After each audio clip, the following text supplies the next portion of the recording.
Welcome to US Homeless Stories. In the dim back streets of Colorado Springs, life flickers between hope and despair.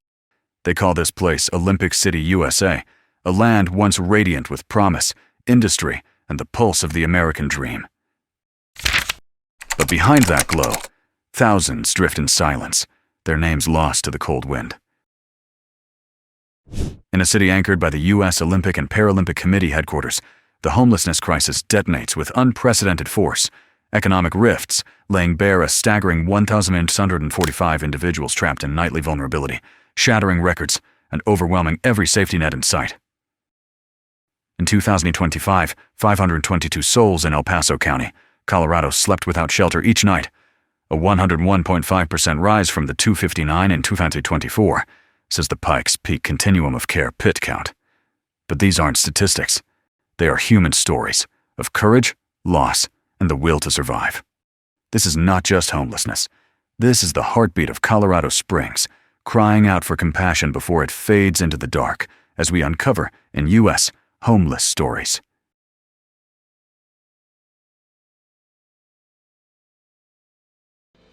One, the public lens on homelessness in Colorado. Across Colorado, the face of homelessness is no longer hidden.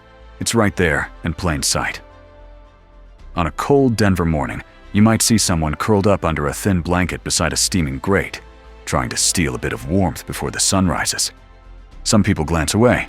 Others pause for a moment, torn between sympathy and helplessness. That quiet conflict between caring and not knowing what to do defines how many Coloradans now see this growing crisis. More than 60% of residents say their communities are trapped in a housing crisis, and nearly 7 in 10 know someone who's lost their home or come close. Yet the stereotypes persist. Too often, people imagine homelessness as a personal failure, not the result of rent hikes, layoffs, or a health bill that tipped life over the edge. But the truth is, homelessness is spreading from Denver's downtown to quiet suburbs, from mountain towns to the open plains, and it's touching more families, more workers, and more hearts than ever before. Take Eli, a carpenter from Aurora who used to build homes for others. After an injury ended his steady work, bills swallowed his savings, and rent became impossible. Now, he sleeps in a small tent by Cherry Creek. Each morning, he sweeps the dirt around his tent and whispers, "I still want to feel like I live somewhere." His voice cracks, but his pride stays intact. Colorado's homelessness crisis isn't only about lost shelter, it's about lost stability, lost belonging, and the fading line between them and us. Until we look past the tents and see the people, the workers, parents, and dreamers behind them, this issue will remain a reflection of how easily a life can unravel, and how deeply we all need one another to hold on. 2. The scope of homelessness in Colorado. Homelessness in Colorado isn't hidden in shadows anymore. It's everywhere, from Denver's bustling streets to the quiet valleys that once felt untouched. The 2023 point-in-time count revealed over 9,000 people experiencing homelessness in a single night. But advocates say the real number could soar past 14,000 when counting those living in cars, motels, or crashing with friends. Behind every figure is a face, and behind every face is a story most people never hear. Denver carries the heaviest weight. About 2/3 of Colorado's homeless live here. The rise hasn't been sudden. It's been slow, relentless, like a tide that won't recede. From 2016 to 2023, homelessness in the metro area climbed nearly 60%, even as the city flourished economically. For every new luxury apartment, another tent appears under a bridge. Rents climb higher, paychecks stay flat, and for many, one missed payment means the street. Take Miguel, for instance, a former mechanic from Aurora. When his shop closed during the pandemic, he sold tools to survive. Then his savings ran dry. Now he sleeps in his old pickup truck, parked near a park where he once took his son to play. He keeps a photo of his boy on the dashboard, a reminder of why he's still fighting. Each morning, he cleans up at a gas station, then walks miles to day labor sites, hoping for work that might lead him home again. Stories like Miguel's remind us that homelessness isn't just a statistic. It's what happens when a person's safety net tears and no one notices. Colorado's beauty hides this reality well, but if you look closely, you'll see resilience blooming in the most unlikely places, in tents, in truck cabs, and in people who still believe tomorrow might be kinder. 3. The fentanyl crisis and hidden costs of legal cannabis. In Colorado, the fentanyl crisis isn't just a statistic, it's a haunting echo through alleyways, underpasses, and tent-lined streets. In 2023 alone, more than 1,180 lives were lost to synthetic opioids, with fentanyl behind nearly 3/4 of those deaths. For people without homes, every night brings new risks. There's no door to lock, no one to call for help if a friend stops breathing, no quick rescue. A single pill, unknowingly laced with fentanyl, can end a life before morning breaks. I met Marcus, a former construction worker, while filming for US Homeless Stories in downtown Denver. He used to build luxury condos, the kind with mountain views and rooftop pools, but after an injury left him jobless and in pain, painkillers became his escape.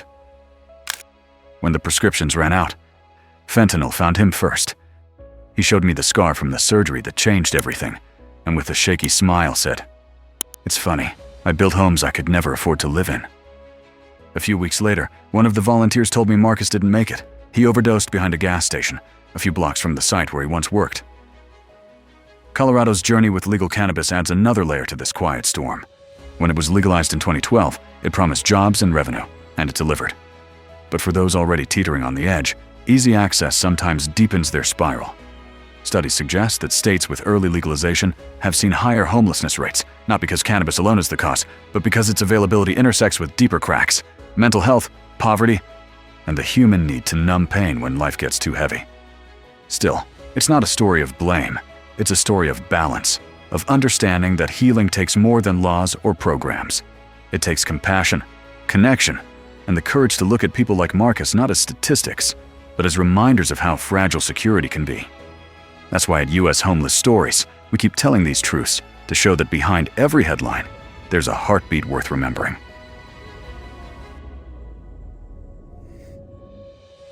4. Housing crisis. The hidden engine of homelessness in Colorado. Across Colorado, the dream of having a safe, affordable home is slipping further away for thousands of families. What once symbolized stability has turned into a struggle for survival. The state faces a staggering shortfall of over 100,000 affordable homes, and in Denver alone, analysts estimate 13,000 to 30,000 new units are needed just to meet current demand. Yet, while cranes fill the skyline, most of those shiny new apartments are built for higher-income renters, leaving everyday workers behind, watching prices climb beyond reach. Nearly half of all Colorado renters now spend more than 30% of their income on housing, and among the lowest earners, 9 in 10 pay over half of what they make just to keep a roof overhead. For many, it takes only one layoff, one hospital bill, or one rent increase to lose everything they've worked for. Behind each statistic are real people, mothers skipping meals so their kids can eat, seniors sleeping in cars to afford medicine, veterans trying to rebuild from the ground up. At US Homeless Stories, we share these human realities, not as numbers, but as lives caught in a system stretched too thin. Colorado's breathtaking beauty hides a quiet heartbreak, families packed into motels, tents rising under bridges, and people clinging to hope beneath cold mountain skies. Because homelessness isn't a choice, it's the result of an economy where the cost of living keeps climbing while paychecks stand still. And that's why US Homeless Stories exists, to give voice to those living this truth, to remind us that compassion and awareness can turn understanding into action, and to ensure no one becomes invisible in the shadow of progress.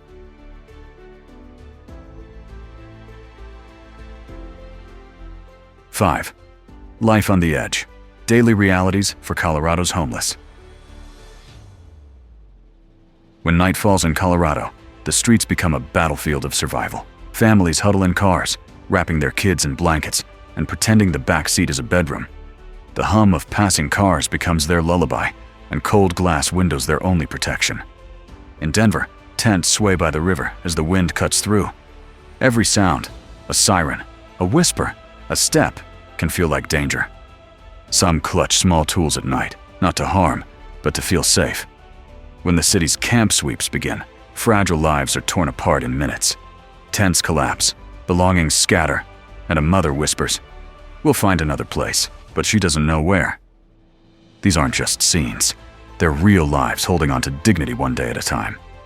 In the mountain towns, workers end long shifts and return to vans parked behind grocery stores. They smile at customers by day, but sleep in silence by night, washing up in public restrooms before another dawn. In Colorado Springs, underpasses become fragile communities where strangers share coffee, flashlights, and small warmths that mean everything. At U.S. Homeless Stories, we've seen these moments up close. The fear, the courage, the quiet strength. Behind every tent and sleeping bag lies a name, a voice, and a flicker of hope that refuses to die, even when the world looks away.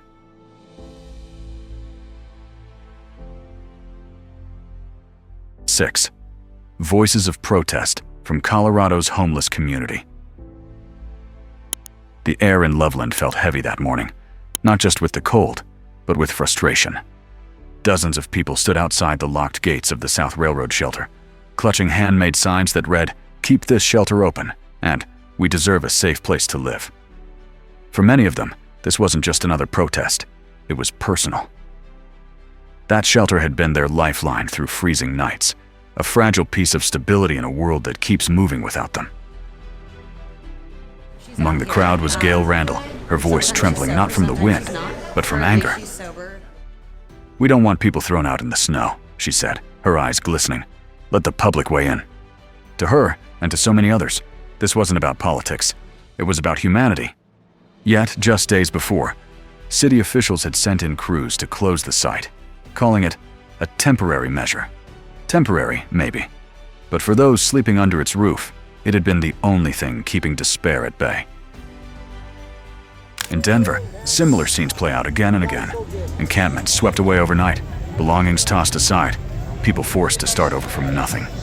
Civil rights attorneys like Jason Flores Williams have stepped in, fighting for those whose voices are too often ignored, arguing that no one should lose their few possessions or their dignity just for existing in public. Across Colorado, these protests are growing louder, not out of anger alone, but out of exhaustion, out of love for friends lost to the streets, out of the simple plea to be seen as human. They're not just asking for housing, they're asking for understanding, for a place in the conversation, for a chance to build a future that doesn't vanish with the morning sweep. Because in the end, these voices aren't shouting for chaos, they're crying out for compassion. 7. Non-profit organizations stepping up in Colorado. Across Colorado, a quiet army of compassion is working tirelessly in the shadows. Non-profit organizations that refuse to give up on people society too often overlooks. Their mission isn't just to provide a bed for the night, but to rebuild lives, piece by piece, with patience, dignity, and human connection. At the heart of this effort stands the Colorado Coalition for the Homeless, a lifeline for more than 20,000 individuals and families every year. Step inside one of their centers in Denver, and you'll find more than walls and cots. You'll see nurses offering care at the Stout Street Health Center, counselors helping people face trauma, and case managers guiding them toward jobs and permanent homes.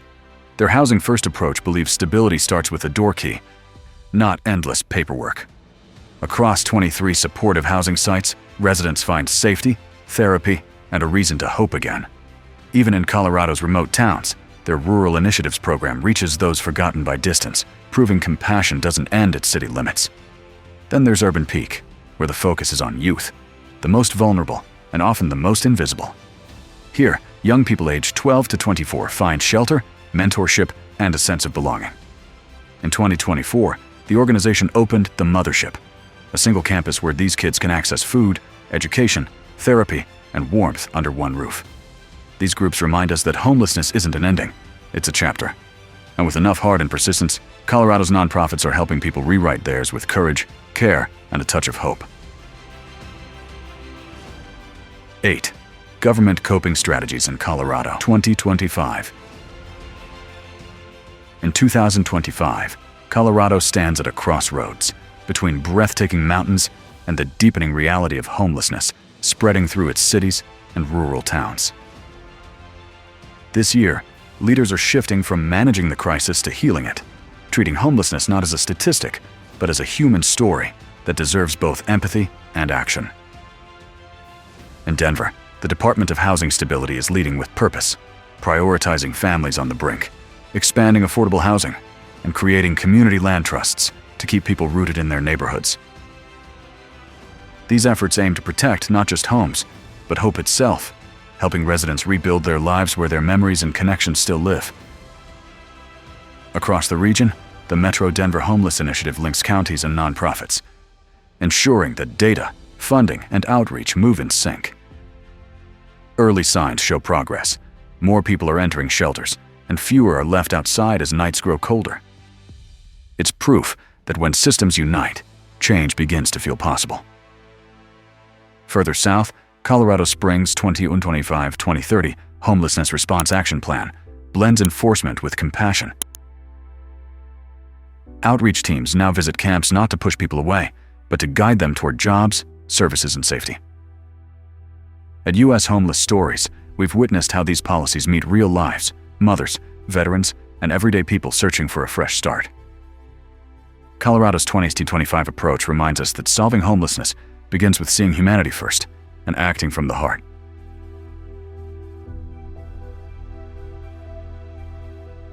Personal reflection on the crisis.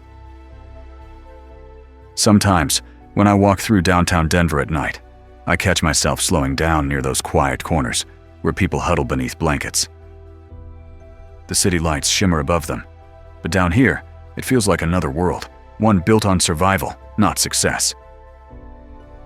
Every face I see carries a story: a father who lost his job after an injury, a young woman escaping abuse, a veteran still haunted by memories he can't leave behind. They were once just like us, laughing at jokes, paying bills, making plans for the weekend. And somewhere along the way, life just shifted. One missed paycheck, one bad month, and suddenly the ground gave out.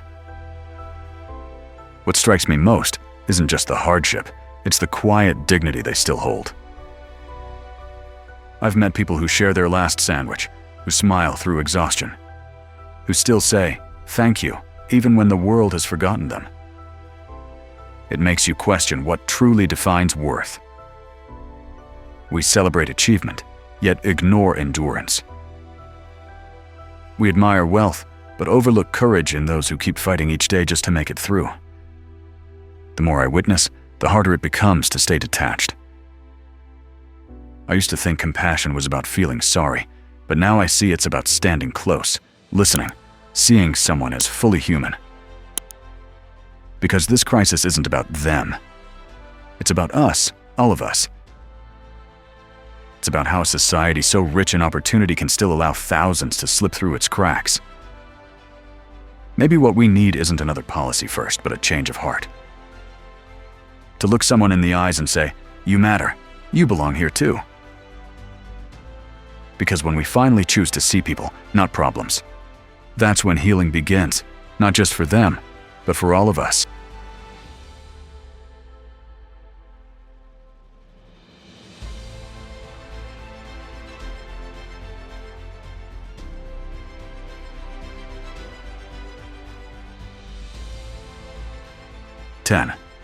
Conclusion. Colorado's breathtaking landscapes, those snow-dusted peaks and golden plains, may suggest prosperity. But beneath that postcard image lies a battle few truly see. U.S. Homeless Stories uncovers this hidden struggle, revealing that homelessness here isn't just about lost shelter. It's about lost balance in a system that's slowly forgetting its people. As housing prices skyrocket, wages stagnate, and basic healthcare slips out of reach, thousands of Coloradans find themselves forced into tents, cars, or temporary shelters scattered beneath the same mountain skies once symbolizing hope. Yet the real tragedy isn't only the lack of homes, it's how easily society grows used to it. When faces become statistics, empathy fades. In downtown Denver, Colorado Springs, and small mountain towns alike, quiet stories unfold daily. Parents comforting children in parking lots, veterans seeking warmth under bridges, or full-time workers sleeping on the same streets they clean each morning. These aren't strangers, they're reflections of our shared humanity. Each one carries a name, a memory, a piece of America that deserves to be seen and heard. Through U.S. Homeless Stories, we remind viewers that this issue isn't confined to one city or one group. It's a mirror held up to all of us. What defines our success as a society, our rising skylines, or our willingness to lift those who've fallen? Colorado's crisis challenges us to answer that honestly. Because dignity isn't a privilege, it's a right. And until every person in Colorado has a safe place to rest and rebuild, U.S. Homeless Stories will continue to shine a light where others look away, proving that empathy is the first step toward real change. I just don't know if he's gonna make his way up.